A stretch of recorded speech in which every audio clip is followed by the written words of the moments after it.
என்னை வச்சு இன்னும் காமெடி பண்ணலையே.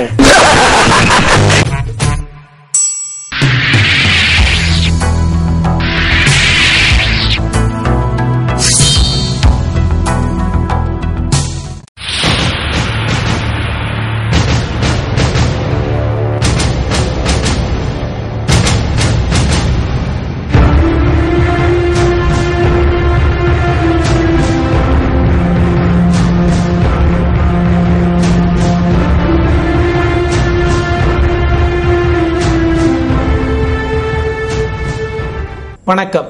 மேக்னிஃபயர் செய்திகள். அண்ணா அறிவாலயம் கலைஞர் அரங்கில் ராமநாதபுரம் மாவட்ட திமுக நிர்வாகிகளுடன் கலந்துரையாடல் கூட்டம் நடைபெற்றது.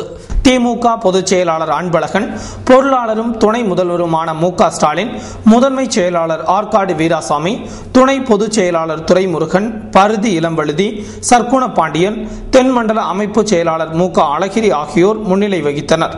இந்த கூட்டத்தில் ராமநாதபுரம் மாவட்ட செயலாளர் அமைச்சர் சுப தங்கவேலன், மாவட்ட நிர்வாகிகள், ஒன்றிய நகர பகுதி கழக நிர்வாகிகள், செயற்குழு பொதுக்குழு உறுப்பினர்கள், நாடாளுமன்ற உறுப்பினர் ஜே.கே. ரித்தீஷ் மற்றும் சட்டமன்ற உறுப்பினர்கள் கலந்து கொண்டனர். சட்டசபை தேர்தலை சந்திப்பது, அரசு திட்டங்களை மக்களிடம் எடுத்து கூறுவது, கட்சியின் வளர்ச்சி பணிகள், நடத்தப்பட்ட திமுக பொதுக்கூட்டங்கள், தொடர்ந்து செய்ய வேண்டிய கட்சி பணிகள் உள்ளிட்ட பல்வேறு கருத்துக்கள் குறித்து கலந்தாய்வு நடைபெற்றது. பின்னர் முதல்வர் கருணாநிதி பல்வேறு ஆலோசனைகளை அவர்களுக்கு வழங்கினார். ஏற்கனவே அத்தனை தொகுதி டிஎம்கே ஜெயிச்சிருக்கு, பார்லிமெண்ட் ஜெயிச்சிருக்கோம். எல்லா ஊராட்சி ஒன்றியங்களும் எங்க கையில இருக்கு, கலைஞர் கையில.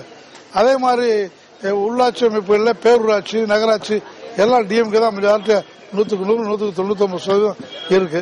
அதே மாதிரி இப்போ செயல்பட்டு நீங்க வெற்றி கனியை பறிக்கணும்னு சொல்லி எங்களுக்கு ஆலோசனை வழங்கியிருக்காங்க. அதனால பூத்து கமிட்டி அமைப்பது போன்ற காரியங்கள்ல நாங்க செய்ய போறோம். தலைவருடைய அறிவுரைகள், அவருடைய அனுபவம் எல்லாம் எங்களுக்கு பெரிய வழிகாட்டுதல் கிடைச்சிருக்கு. நாடு கடந்த தமிழீழ அரசின் பிரதமர் ருத்திரகுமாரன், இந்தியாவில் தமிழீழ விடுதலை புலிகள் மீதான தடையை முன்னிட்டு தற்போது நடைபெற்று வரும் விசாரணை அமர்வில் இருபக்க நியாயங்களையும் கேட்டறிவதற்கான வாய்ப்பு இல்லாத தன்மை பற்றி தெரிவித்துள்ளார். தமிழீழ விடுதலை புலிகளின் இயக்க உறுப்பினர்கள் தமது வாதத்தை முன்வைப்பதற்கான சூழ்நிலையை உருவாக்க வேண்டும் என்று இந்திய அரசிடம் கேட்டுக் கொண்டுள்ளார். இந்தியாவில் விடுதலை புலிகள் மீதான தடையினை புதுப்பிப்பது தொடர்பாக தற்போது நடைபெற்று வரும் விசாரணை அமர்வானது தவறுகள் கொண்டது என நாடு கடந்த தமிழீழ அரசாங்கத்திற்கு தெரிவிக்கப்பட்டுள்ளது. இந்த நிலையில் தமிழீழ விடுதலை புலிகளின் இயக்க உறுப்பினர்களும் தங்களது வாதத்தை முன்வைப்பதற்கான சூழ்நிலையை உருவாக்க வேண்டும் என இந்திய அரசிடம் மேலும் கேட்டுக் கொண்டுள்ளது. மத்திய அமைச்சரவை இந்த வார இறுதியில் மாற்றி அமைக்கப்படலாம் என்று டெல்லி வட்டாரங்கள் தெரிவிக்கின்றன. பிரதமர் மன்மோகன் சிங் வரும் ஞாயிறு அன்று 3 நாட்களுக்கான வெளிநாட்டு சுற்றுப்பயணம் தொடங்க உள்ள நிலையில் அதற்கு முன்பாக மத்திய அமைச்சரவை மாற்றி அமைக்கலாம் என தெரிகிறது. இதுகுறித்து அதிகாரப்பூர்வமாக எதுவும் தெரிவிக்கப்படவில்லை என்ற போதிலும் காங்கிரஸ் கட்சி வட்டாரத்தில் இதுகுறித்து பரபரப்பாக பேசப்பட்டு வருகிறது. கடந்த மாதம் பத்திரிகை ஆசிரியர்களின் சந்திப்பின் போது பேசிய பிரதமர் மத்திய அமைச்சரவையை மாற்றி அமைக்கும் சாத்தியம் உள்ளதாக குறிப்பிட்டிருந்தார். ஐபிஎல் சர்ச்சை காரணமாக வெளியுறவுத்துறை இணையமைச்சர் சசி தரூர் ராஜினாமா செய்ததால் ஏற்பட்ட இடம் உட்பட மத்திய அமைச்சரவையில் சில இடங்கள் காலியாக உள்ளது குறிப்பிடத்தக்கது.